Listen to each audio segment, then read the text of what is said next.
Before we start this podcast, I just want to say the first 6 minutes of audio got corrupted, so we had to use the camera audio. So after the first 6 or 7 minutes of the podcast, the audio will go back to how it normally is. So just bear with us till then. Thanks.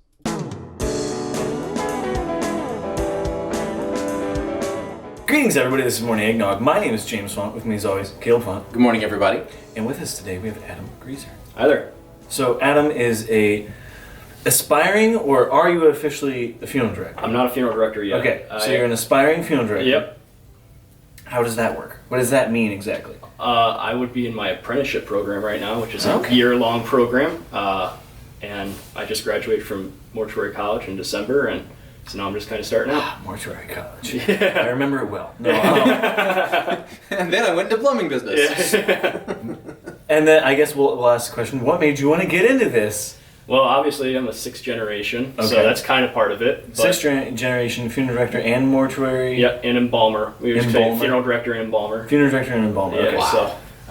so, what is the word mortuary or mortician encapsulate? mortician would kind of be like one term for both of them. Like if you combine both of them, you'd call yourself So the mortician mortician. is a funeral director and an embalmer. So, and then I guess you said that we are here in Northwest Ohio, and you said you guys have the biggest... One of the biggest... crematories. Crematories. Yeah. I couldn't think of crematories in America? No. I would say in Ohio, in this region, that kind of thing, yeah. I was going to say. All right, maybe? quick quiz. Yeah. What's the temperature? How hot do you have to get that? Secondary chamber, 1,600 degrees. Primary chamber, 1,250 degrees. Next question. What is the most expensive urn that you geez. guys sell? That we sell? Yes. Probably $400. Wow. Like a metal urn. I want gold plated, man. Yeah, that'd probably be expensive. No, see, I'm gonna buy the cheapest one, which is just a trash bag. Yeah. That's my package. Yeah, we would call it's that our 75 temporary cents. container. The Walmart special right there. It's included. It's included in the price. So 6 generations. Has it all been men? Yes, but my grandfather, who has been licensed for 62 years this year, still lives in the area, and he has said for years that the business wouldn't have been able to operate if my grandmother wasn't a part of it. So though she wasn't licensed, she essentially ran the business for all those years that he was He involved. did the work and she ran the business. Yeah, she was the one that made it keep spinning. So Well, there is the saying, behind every strong man is a stronger female. stronger female. But okay, so then I guess how did you start this journey? When did you know you wanted to be a mortician? That's a complicated journey. Is it beat into you since you were born? No. Like you are going to work on dead bodies? No. My father was an HVAC specialist. Okay. And he worked for Bard Manufacturing, so he was actually never in the business. But my uncles have been. My grandfather has been. From a very early age, I thought I was going to do this. Like I'm talking 5 years old. Oh, wow. And then I went on like a whole path. I wanted to be a pastor. I wanted to be a pharmacist. I wanted to be a pediatrician. I wanted to be a chemical engineer.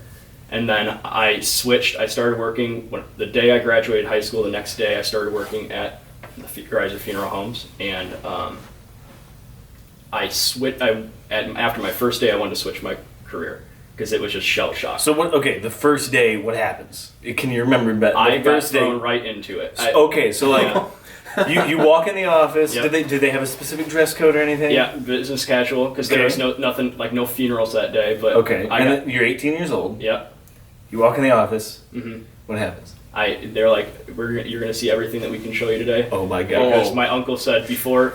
He said, I'm proud of you for wanting to go into this. Before you're going to make that decision, you have to go through everything. You know, we have to make sure that you can handle it. So I got thrown right into it, and after that day, I went home and I said, Mom, I'm going to switch my major. I can't do this.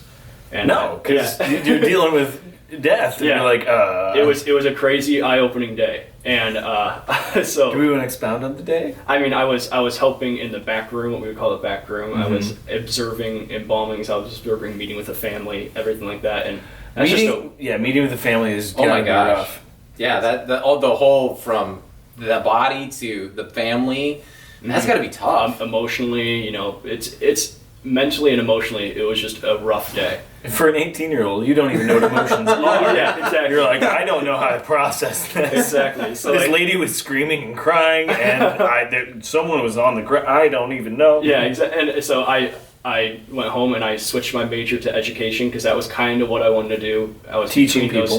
Teaching and music teacher, and so I switched my major to education. I never really switched my major, but then I realized that I can kind of do both, which is why I like to do these kind of things. Yeah. How so? Educate. How can you do both? I like to educate people.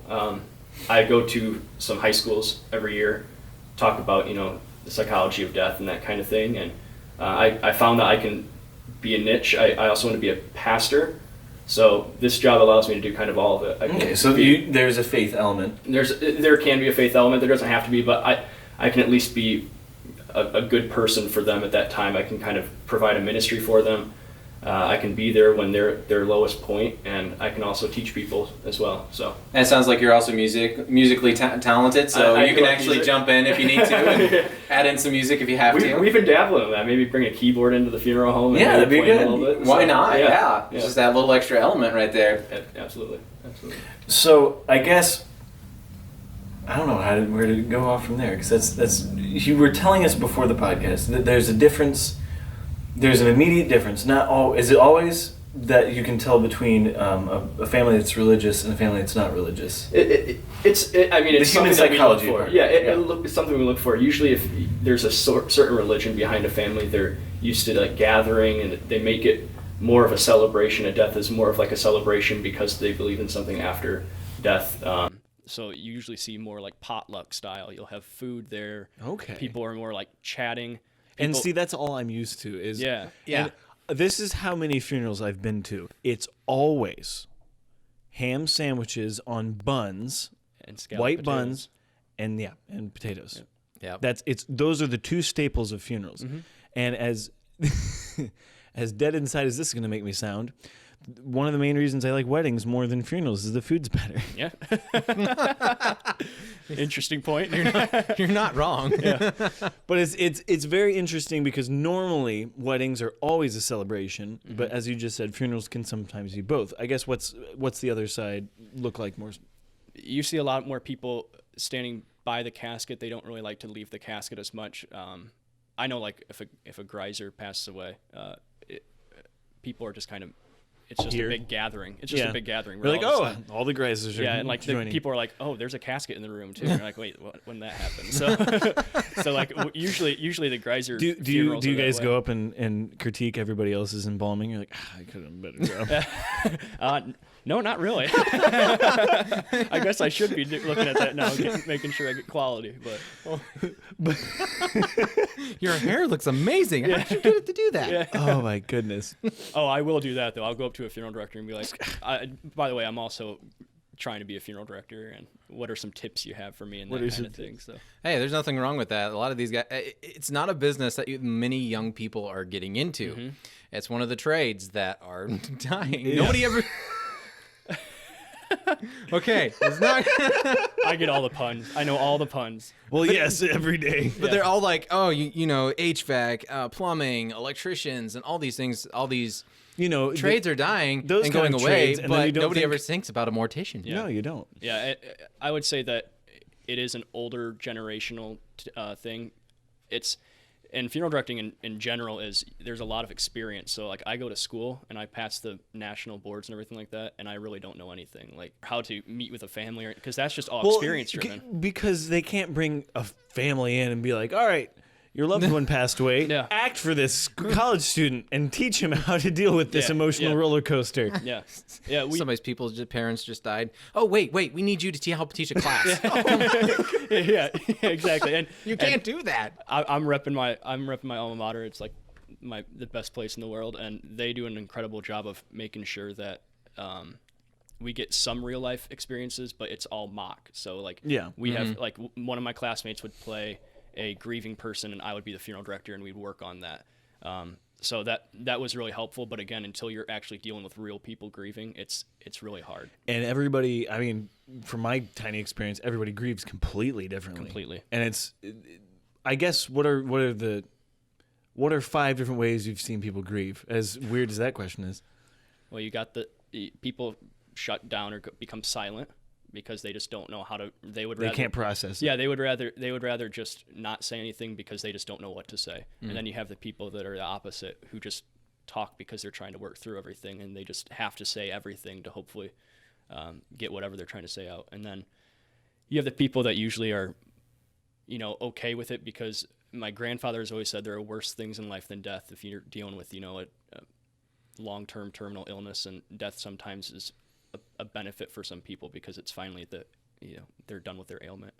And then you have the people that are really upset and they're angry, and then you have the people that are really sad. So but people grieve completely differently, which is why the psychology behind death is just it's immense. Weird. It's immense, yeah. Yeah, because there's so many different personalities that each personality is going to grieve a little differently and process it a little differently. Well, yeah, and so I lost my dad when I was 13, and I just lost my grandmother a year ago next week, and I grieve my grandmother differently than I grieve my dad. So even one person has different ways to grieve throughout. Because it's a different relationship with you. Exactly. It's true. Because my grandmother passed away. That's the only personal close death I've had to me in 2011. But it wasn't horrendously sad because she was 101 years old. She lived a great life. She died. She actually lived with us the last 7 years. Yeah. And so she died at our house in her bed. As far as we know, she wasn't in any pain.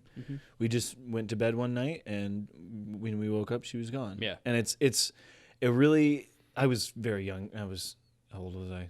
I can't do math, but I was, I think I was 11. And we had lived with her for 7 years. We had 7 years to say goodbye. It wasn't we knew it was coming. She's 101 years old. So, but when my parents die, I'm just basically reiterating what you said. When my parents die, it's going to be a completely different thing or if one of my best friends dies, or it's a really somber topic, but it's also just really interesting. As you said, the psychology. You said you took psychology in college? I took a bunch of psychology classes, but I focused on psychology. I took a couple seminars and that kind of thing to try to. How did that does that better equip you to deal as a funeral director? Yeah, because if I can give any piece of advice for anybody, it would be that so many people try to say something to help somebody that's grieving, and really what people need is just somebody to listen to them. Because Americans in general try to push death off. That's why we come up with the idioms of pushing up daisies. We refuse to say that somebody has died. They've passed on, they've gone to the next chapter, everything like that. And Americans have trouble just being realistic and saying that somebody has died, and it hurts us more than it helps us, because then we can't really deal with the grief that we have. And that, as you said, it's an American thing. It's a very cultural thing, because other cultures celebrate death. Yeah. So I guess, did they teach you in the psychology classes, did they teach you all of the different kinds? I guess that it's not focused on death per se, but culturally, how varied are we? You said there's that. Do you know the different other cultures, how they deal with death? Yeah, I mean, to a degree. I had to take a world's religions class in my gen ed classes, and then I had to take a kind of the history and the contemporary of all the different religions with death. And just across the globe, especially as you look into, the Eastern Asian cultures and stuff like that, they're just much more in touch with death. They're it's just an easier thing to deal with, because people are very devout over there, and they have rituals, and the rituals are beautiful and that kind of thing. So they're much more in touch with it. They face it with more, reality, I guess. So they have a better way of dealing with death. Not necessarily better or worse, but they just have a different way it forces them to be very involved in the death. In the Hindu faith, the son has to, if it was actually in India, the eldest son would actually have to start the fire to begin the cremation process. And that's something that we get away from a little bit in the American culture, because you'll have families that come in and say, we just want this over with, and that kind of thing. And that might be what they need, and we provide whatever we can. But the one thing that we always look at is, if you're more involved in the process, you're probably going to be a little bit better off with your grief throughout, as you go on. Yeah, because I mean, that's why we do the pallbearer thing, because you are transporting the body. But one of the crazy things is that's what we do as Americans. We're like, all right, like I do it with my taxes, I do it with my car, do it with a family member that dies. You just shove it off to someone else because you don't want to deal with it. And that, especially with a dying or the death of a loved one, that's mind-boggling. Yeah. It's like we'll see families that they don't want to have any types of services, which is like something that I would always stress to do. You know, even if it's just the smallest thing, like it means so much to people, and I think that it helps them out because without one of the closure. Closure, and one of the age-old things that shows that death has happened is some type of gathering. You can look back thousands of years, and when somebody dies, there's always a gathering that happens, and sometimes people get away from that, and even if it's just the simplest thing, because they want everything to go back to normal. They want everything to go back to normal. They don't want to have to stop their day and go and look at a family member. Correct, and that's just like actually the opposite, because if you don't do that, it's going to be really hard to go back to normal. And some people might be able to, because everybody has a different relationship, but without that service, it's really hard to go back to normal. So not healthy, at least. Yeah. Have you seen a difference in like age groups? So like, is it easier for older people to deal with this rather than, you know, like our age to deal with it? Do you see a difference? Yeah, I would say like older people can grieve friends a little bit easier, just because it's more prevalent. They have more practice at it, I guess you would say, because they have more friends that are dying. But I think old people, if they lose a spouse or they lose somebody else in their family, it's still really hard for them. I think they deal with it. Young people, again, it all depends. I think that they grieve differently, but especially friends. I've seen some younger people die, and their friend groups, they have an exceedingly difficult time with it, because it's we're not gonna live normal. forever. Yeah, and it's not normal. Like you it's okay to see a 93-year-old in a casket because that's normal. Yeah. But to see a 16-year-old in a casket, that's not normal at all. Like, no. So that's a difficult thing that you have to deal with, and those are really hard. And people think that funeral directors, they're just like stoic and stoned to all of it, and like that we don't really feel the emotion because we've just done it so many times. Yeah. There have been times, I can think of one in particular. There was a time where I had to remove myself from the service because I was heartbroken. I was losing it. I was crying in the back of the church because I was like, this is awful. This family is just So wow. Yeah. It does take a toll on you guys, even though you do it, I don't know, thousands of times in your lifetime. Yeah, you would think it's one of those things where death is hard. It doesn't matter what you do or what you are, whether you're a funeral director or a firefighter or a police officer. You're still impacted by death. Yeah, and I mean death will touch you in different ways. Like if your dog dies or your cat dies, and so you can slowly become not accustomed, but you can start dealing with it better and better if you have animals. But that's another psychology thing, I would assume, is if you've never dealt with death in your life. Absolutely. So how does that work? So I forget what psychologist it was, but they said that our generation is the first what they would call deathless generation, meaning that we're getting to 20, even 30 years old without experiencing a death that's close to us. Where back, at the early 1900s, it wasn't uncommon to lose a brother or sister because the times were just tough and people just were good at dealing with it. And because of that, they could grieve a lot healthier, and they kind of just now you just mash it down and you just suppress it until one day you pop. Yeah, exactly. But now we're getting to this thing where we've never dealt with death, and we're 20 years old or 30 years old. That's a long time to not essentially practice grieving. I mean, you have to practice grieving, unfortunately. It just doesn't come natural. And yeah. So with people without animals, that's an interesting thing. But also we've become our family in particular has become so desensitized to death, because like we would have a whole litter of kittens die or something. Yeah.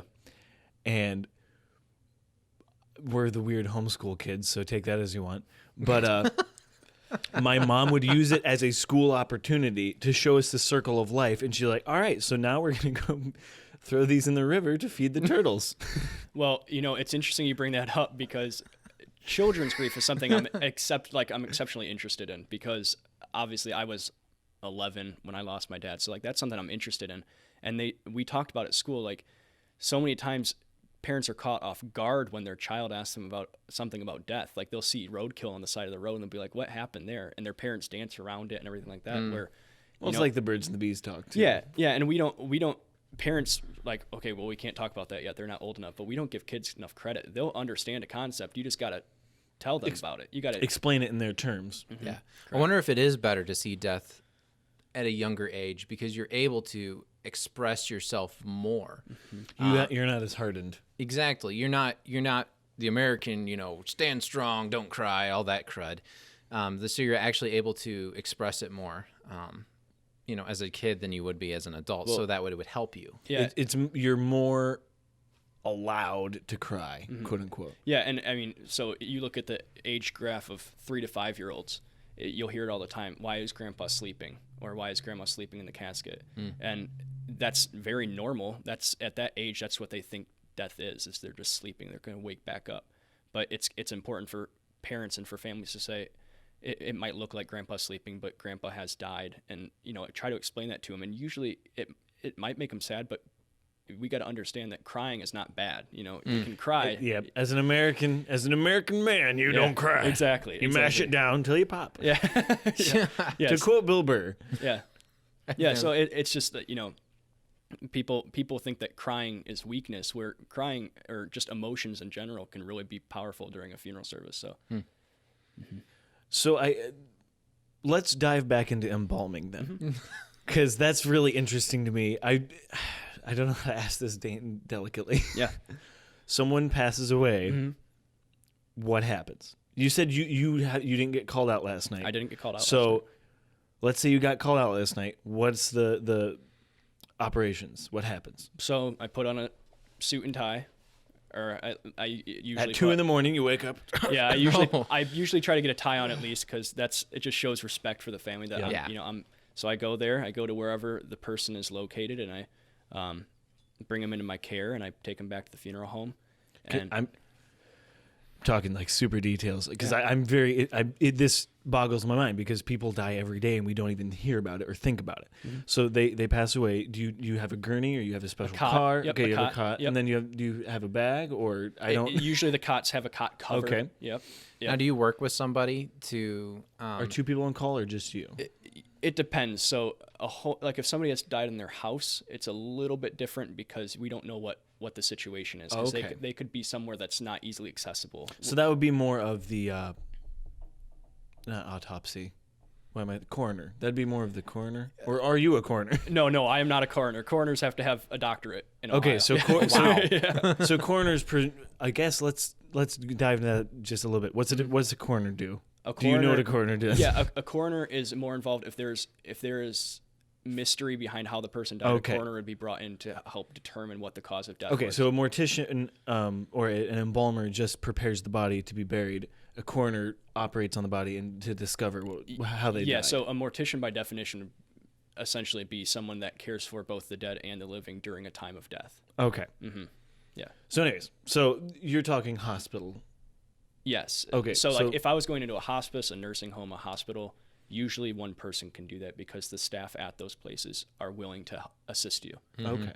So if it's a home operation, sometimes you're brought in, but normally it's the coroner? No. If it's a home operation, we'll just bring 2 people. Okay. Usually. Yeah, we'll just bring 2 people. Okay. So from that point, you put them on the cot, get them in the car, the van. The van.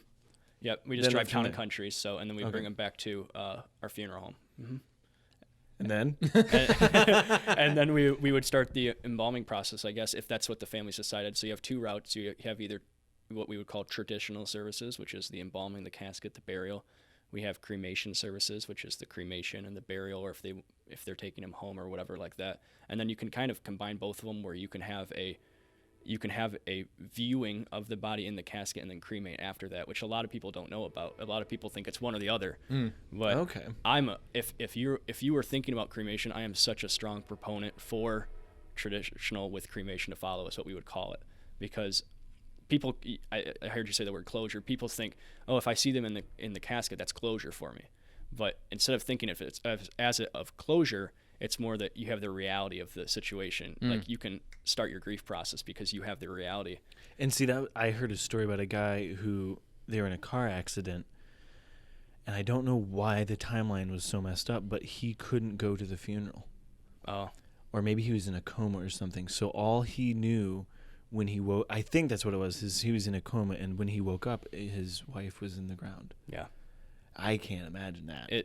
Those are those situations where you don't want to get that phone call. No, Not not at all. You don't know You're what like, to do. well, cool. This Yeah. is my life now. Yeah. So anyways, so you have those options. Let's say someone picks embalming. Mm-hmm. What do you do? We take them up to the embalming room. We have an actual embalming room. There's a lot of legalities and stuff like that where we have to have certain things in the embalming room. It has to be lit this way. It has to have ventilation. It has to have all these things because the chemicals inside the embalming room are pretty toxic. They're all carcinogens essentially. But that they all contain, or most of them contain, formaldehyde or glutaraldehyde or some type of sterilizing component to it. And the embalming process, by definition, is the temporary preservation of a body so that religious rites or gatherings can occur. Because without embalming, the body starts to deteriorate really quick. So Because we have tons of bacteria in our body Bacteria already, but our immune system is fighting it. yeah, and bacteria, the blood is actually kind of sterilizes and keeps things in circulation so those things don't gather. And if you're obviously dead, your blood's not moving through your body. So we need to, if we're going to embalm or somebody's going to view somebody, it needs to happen sooner rather than later. So that's why embalming happens a lot, because people want to have the service a week or 2 days, 3 days, 4 days, a week after somebody has died. So Okay. Mm-hmm. How insensitive is this going to come across as? What is the worst embalming you've had to do? Because embalming, I'm assuming, also implies, do you do the makeup and things as well, or do you have someone else? Dressing, so you do the dressing, makeup, hair, and then what we would call casketing, put them in a casket. So that's all stuff that we do. We bring in people if they have like a hairstylist or something, or especially on females if they want their hair done, like blow dry and everything like that. We usually bring in a hairstylist to do that. So you'll actually have somebody come in and do the hair. Yeah. How do they How does react? that conversation go? How do they react? Usually I don't want to speak because I don't know, but I think most hairstylists have a course in their schooling. So if they're a licensed hairstylist. Correct. Okay. So and most of them are usually okay. I mean, it might freak them out, but we try to make it as normal as possible for them. Yeah. I can imagine that'd still be, it's the difference between a class and real life. Correct. Has got to be. Rigor mortis kicks in. That's got to be a weird experience while you're doing their hair. Well, and so usually what we do. That's weird.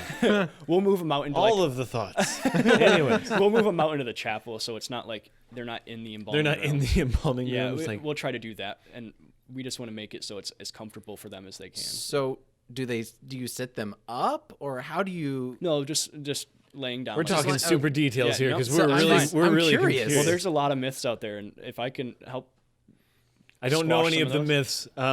What else? This is fascinating. So that's what I was asking. What is the worst embalming you've had to do? So that's a twofold question, because worst can be a couple of things. So like psychologically, a child or a baby is very difficult. Yep. Probably the worst down in Cincinnati. That was something I had to do in a situation. It was very difficult.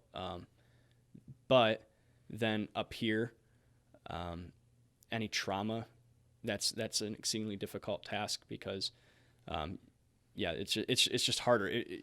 There's so many technical things behind it. You take an entire course just on like difficult embalmings done at school. So because people really don't think about as you said, they don't think about the funeral directors. They don't think that they care about death because they deal with it every day.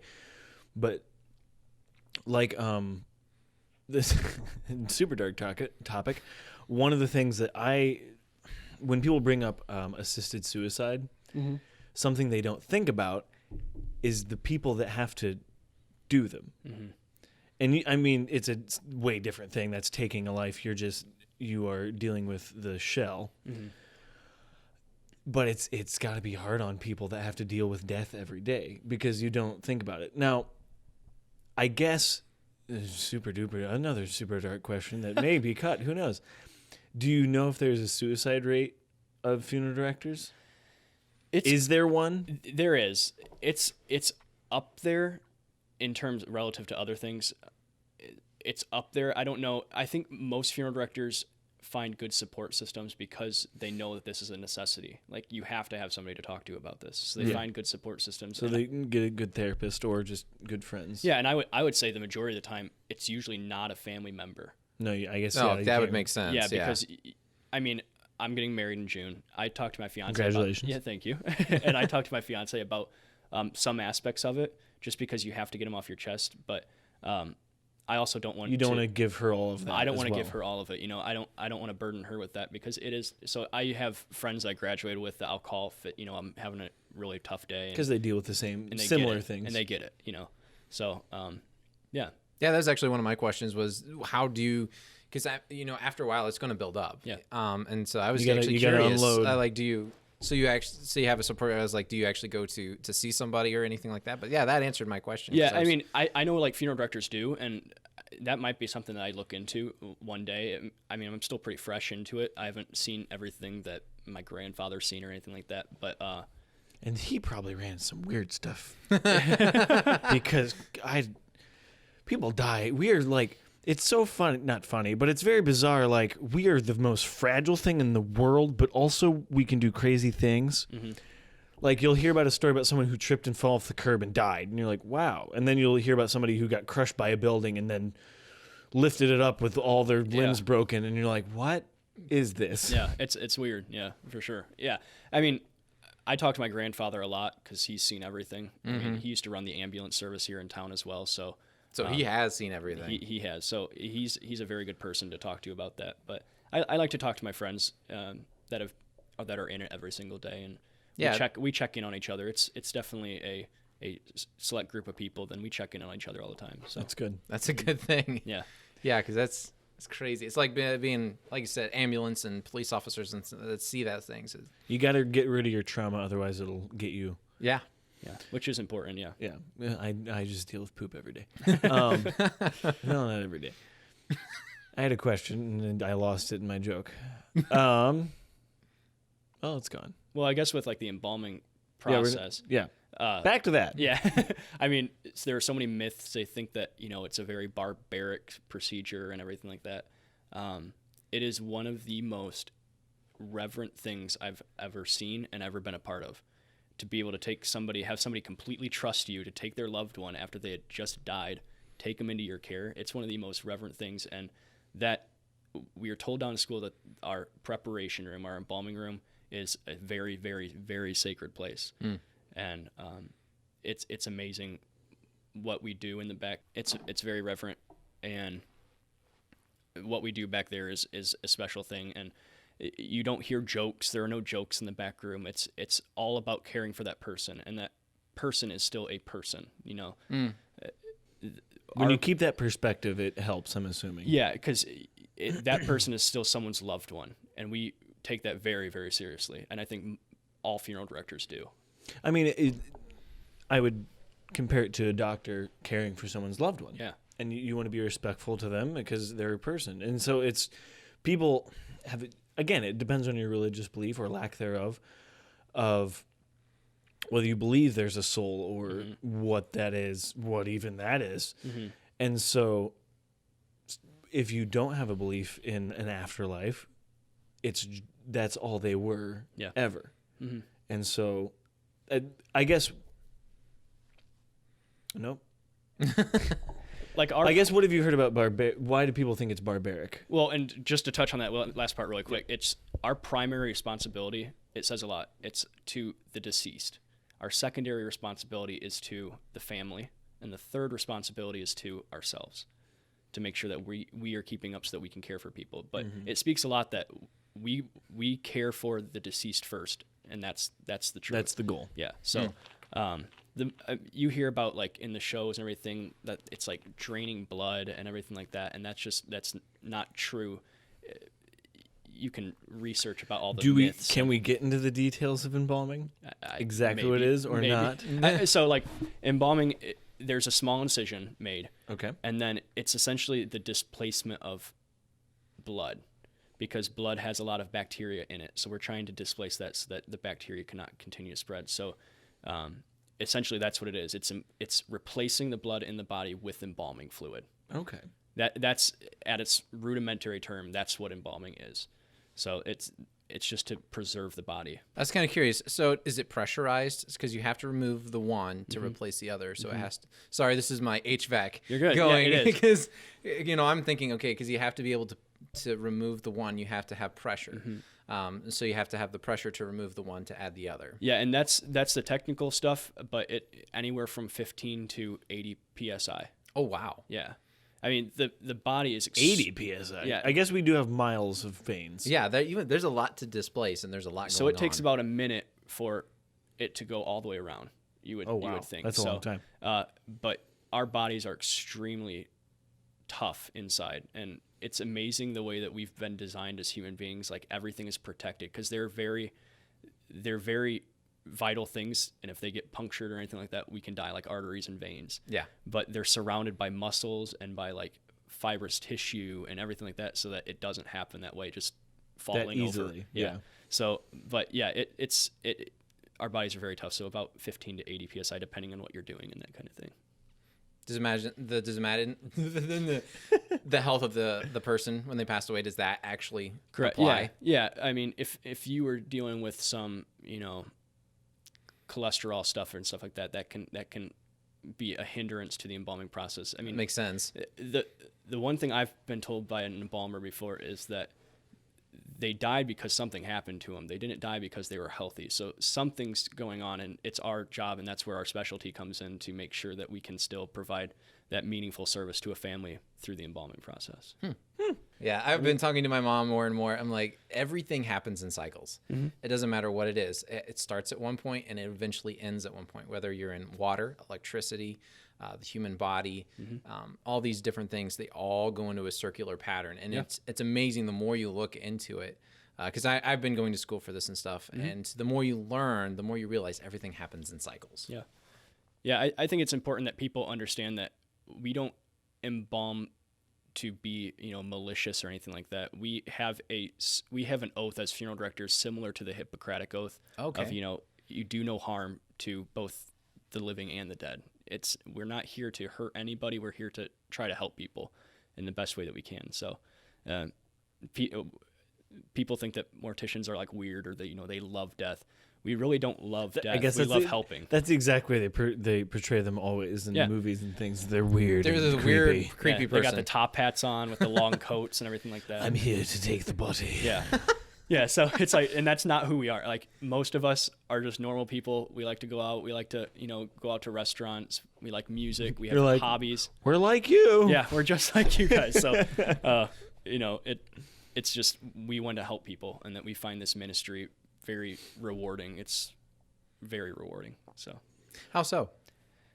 If you have a family come up to you at the end of it and say thank you, like, just thank you, it just touches you so much, because it's just, you understand that they don't have to do that because they're grieving right now, and B, they're in probably the worst part of their life right now, because they're grieving the death of somebody, and for them to come up and say that you help them in some way, that to me is like, that's the biggest reward you can it's get. like adrenaline, because it's raw emotion too. Yeah. So whatever's coming out is probably just correct, just truthful. So truthful. And you'll have people, and the other thing is, like, people are afraid to show emotion in front of funeral directors. We see it all the time, and it comes out in different ways. We get a lot of angry people at us, and maybe it's because we didn't do something satisfactory to their, or something like that. But some of it is just displaced anger, which is fine because we know that and we try to deal with it. But even those people that might have the displaced anger, they still come back and say thank you, and we understand that people are going through things. Like, we will give you all the credit in the world. We're not going to assume that you anything like that. And the other fact is, as you said, when people pass away, there's a gathering, and if it's not a particularly close family, there's some things going on in that aspect. A lot of dynamics. Yeah. Because something I have taken for granted my whole life is that my family gets along. Yeah. And my wife's family mostly gets along. But there's a few aspects of where they don't get along, and it's just an interesting dynamic of where when we'd gather for weddings or things, people wouldn't talk to other people, and they would avoid other people, and so that would be really not interesting, but very fascinating to me. That's the same word. It's in a funeral situation, because they're not only dealing with a death, they're dealing with family frustrations and. Well, you're also looking at wills and the giving away of wealth, which is adding a totally. Now, are you guys around for that? Or not we normally? don't deal with the legality. I guess stuff they do usually, but that's before. But that I mean, still comes into play. It's already in play because they probably know what's going to happen in this kind of thing, and that's why it is. I thank families when they come in and they put all of that aside and they're focusing on their loved one, making sure that they're remembered properly, memorialized properly, like. I thank families all the time. Like, you guys are doing an amazing thing for your loved one by just coming in here, putting everything aside if you have it, and just saying, let's take care of dad. Let's take care of mom. Let's do what's best for them and remember the beautiful life that they had. Yeah. So, what is the biggest funeral and the smallest funeral that you've ever had to direct? I worked a 2-person funeral. There were 2 people in the place, and I've worked up to 800. Oh my goodness. Yeah, and they're completely 2 dynamics. I mean, it's crazy. Well, first of all, you have to figure out where you're going to do this. Mm-hmm. Just the logistics of it. That's the An first thing. 800 person funeral. And actually, I lied. I forgot. I did in Cincinnati. I worked a funeral that was closer to 1,000 people. Oh my goodness. Mm-hmm. Yep. So a semi-famous person. Sort of, yeah. And I can't. And then what? I can't remember which funeral it was that had millions of people. Bonnie and Clyde. The maybe it was just Bonnie. I don't remember. But her funeral was attended by, I think, 250,000 or something like that. Not her funeral, but her funeral procession was going down the street, and there's people were all around. And that is an insane. That's a completely different thing than what we're talking about, because you're actually directing a funeral. Yeah, that's different. But that's different. We did But the it's same like thing with like the soldier that died in Afghanistan or whatever, and they actually did like real. It was well over several 100,000 people. And those are like, we've had retired firefighters and that kind of thing die, and they bring out all the fire trucks and the ambulances, and it's really cool to have 6, 7, 8 first responder vehicles in the thing. And on one in particular, they actually put the casket up on top of the fire truck, and that was the hearse. And I was like, neat. that's a way cool. to go out if you're a firefighter. That is really cool. That's really neat. Yeah, they I've heard that they have a really special a way of sending off the person, and they actually do one last call on the sirens. You want to talk about goosebumps out there at the cemetery when they do the one last call? Oh, man. It rivals TAPS, because TAPS, I mean, we do a lot of veterans services, and TAPS every time gets me all choked up, but that one last call, it's TAPS with it's Amazing emotional. Grace on the bagpipes. Oh yeah, I had one of those. I had all 3 in one. Oh my goodness! It was yeah. How many tears did you shed that day? I think I held them all back, but I was like it went from chills to like shaking, because it was just so reverent and beautiful. Wow. And yeah, there's something about the send off that they do for soldiers and please, like, it's because it's a brotherhood. It is. Yeah. It's such a neat way to send people off. Yeah. Because people remember it for a long time, and the flag folding, that's so cool. If you don't mind, I'd like to get into something that like really personal to me. Yeah. Celine Dion lost her husband, probably a couple years ago, and in the death care, she's like a rock star in the death care world, because she took a funeral where she didn't have to be open and public about it. I mean, she's a celebrity. Millions of people were watching that service. Mm-hmm. If you watched her service, the casket was open. The world could see her husband in the casket, and she made it as public as possible. And that's something that people can't even do around here. Like, they don't want to do that. And for me, well, it seems really weird to be like, we're live streaming Grandma's funeral. Yeah. See, saying out loud sounds weird because Correct. it's Grandma's funeral. But if you have family members that can't come home, it kind of makes sense. It just seems real weird. Yeah. Oh, and not even like the live stream, but just like that she opened herself up for that. Like, she was she wasn't like stoic either. She was breaking down. She was crying. I mean, she wasn't trying to hide anything. And family, it's hard because families don't want to open up and be that vulnerable in front of the public. But, you know, the one thing that we try to stress is, and as funeral directors, is you need that kind of public gathering. And so often families decide not to do that, and that's fine if that's what they need, because obviously we're here to serve, not to tell people what to do. But it was just very meaningful to see her do that, and I would love to see that happen for all people. I hope that they can see the meaning in it, because I would imagine if you had the opportunity to do one service where it was private and one service that was public, you would find that it helped you out a lot in your grieving process and emotionally if you did the public one. We had we did another interview with a friend of ours, Harry Daniels, and he actually did a TED Talk about death from, maybe it was a religious, he was talking about it from a officiate point of view. But one of the things he said was being honest about the dead. I've seen a family say that they want to do all private services. Now, granted, they want to do full traditional services, but it was just going to be private family.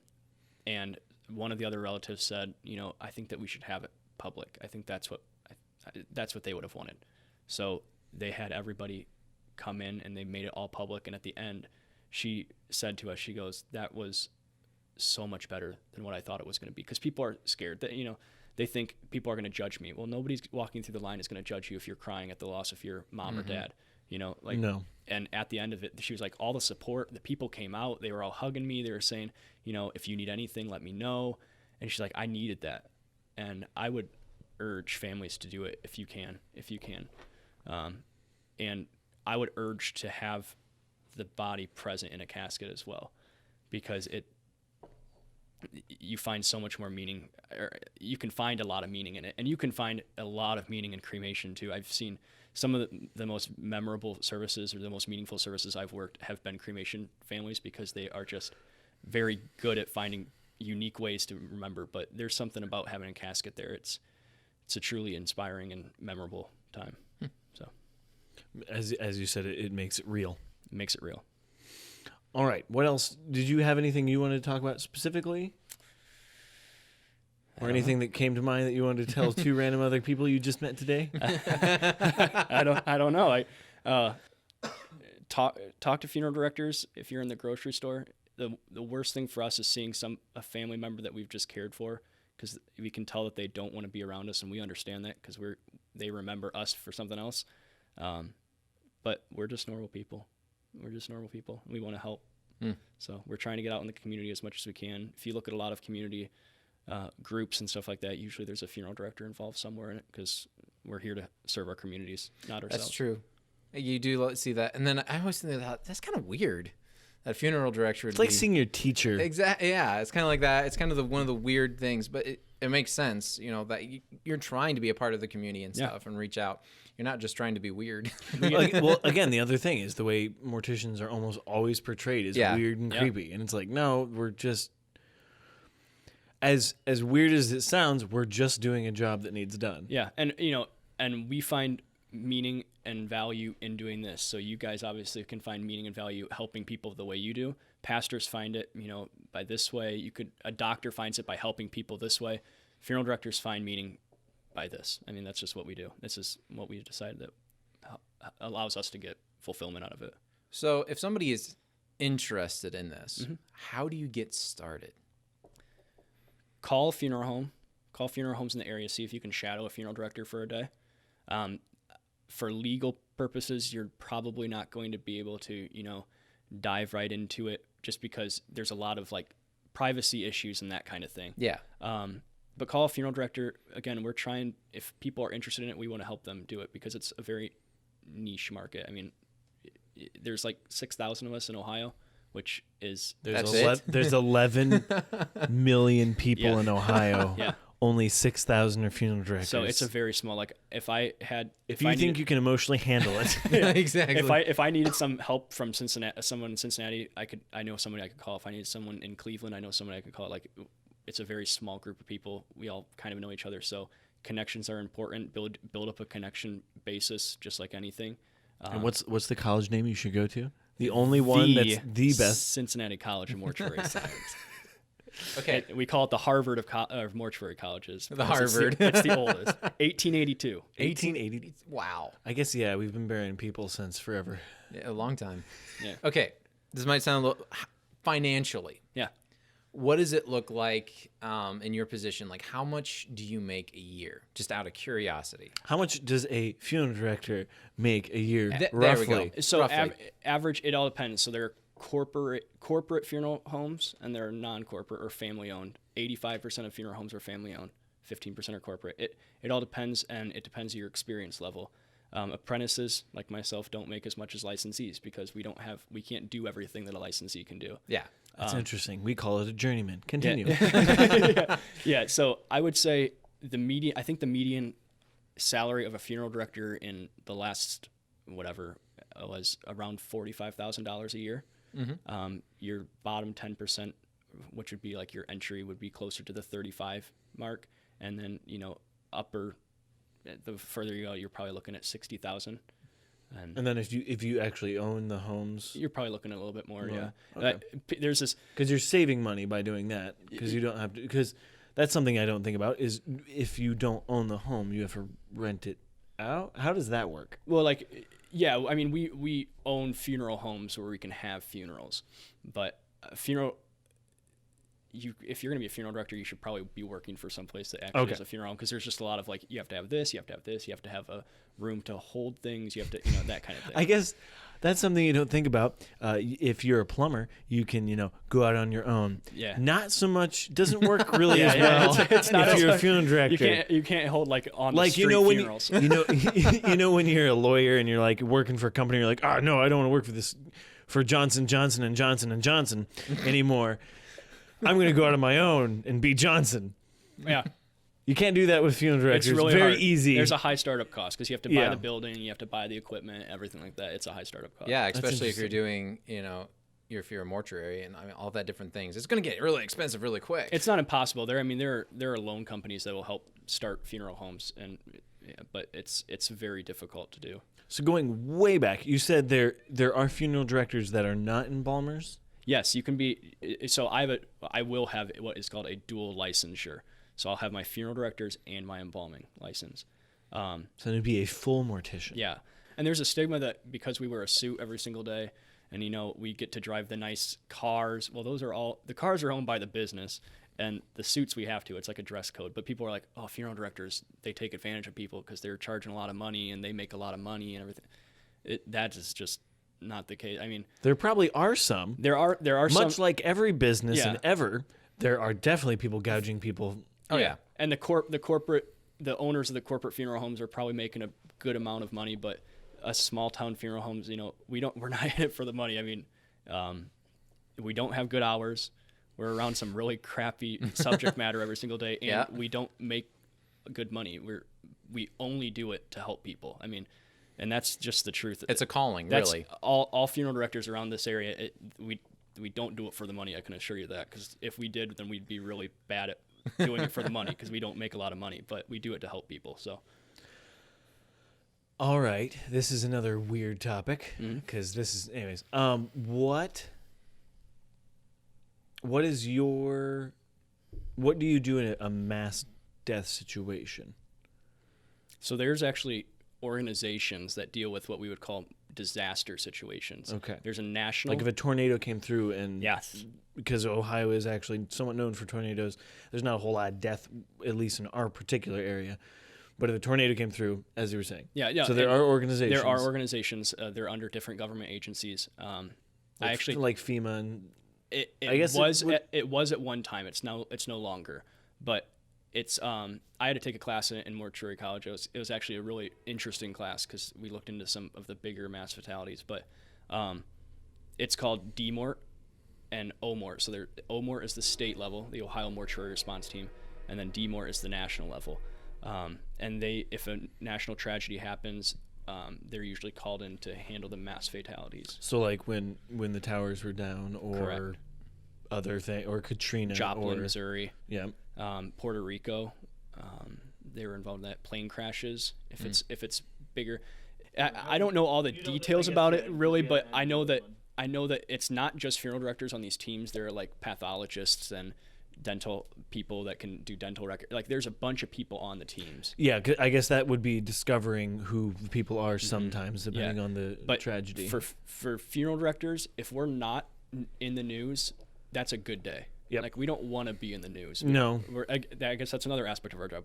We don't do this to get in the limelight. So it's like no, not normally. That's not. This really isn't for something. fame, but so they try to just go in and do what they can as reverently as possible, and leave. So You're definitely behind the curtain kind of person. Yeah. Yep. So kind of both. Yeah. Yeah, we're in the community in the suit, and that's when you see us. But if you walked into the office any other day, we'd probably be in, khakis and a polo, or like I mow the lawns. So it's like some days you'll walk in, I'll be in jeans and a t-shirt because I'm mowing the lawns. Like we wear so many hats throughout the day. When you see us in the suit, that's like 5% of our days. So, yeah. Well, Caleb, do you have any other questions? No, I'm good. Well, thank you so much, Adam, for Absolutely. joining us on this podcast. It was very educational and interesting. I enjoyed it. This was fun. It was a blast. It's educational. Should be better. Yes, that's better. I guess saying it's a blast is not really a good idea, but and thank you for having me on. I appreciate it. It was very interesting and a lot of information. Yeah, contact your local funeral director. They want to help. So if you're dealing with stuff or you need help or you just want to know more about it, contact your local funeral director. So thank you so much for joining us. Be sure to check us out on Spotify, iTunes, Google Play, and PodBean. And you can watch us here on YouTube if you want to see Adam's face or Caleb's face or my face. If you have a topic you want us to cover, or if you want to be on the podcast, you can message us on morningeggnog@gmail.com or Facebook and Instagram. If you want to see what's going on the podcast and what we're going to be doing, check us out and follow us there. That's right. So thank you so much for joining us, and have a wonderful morning, noon, or night. See ya. There we go.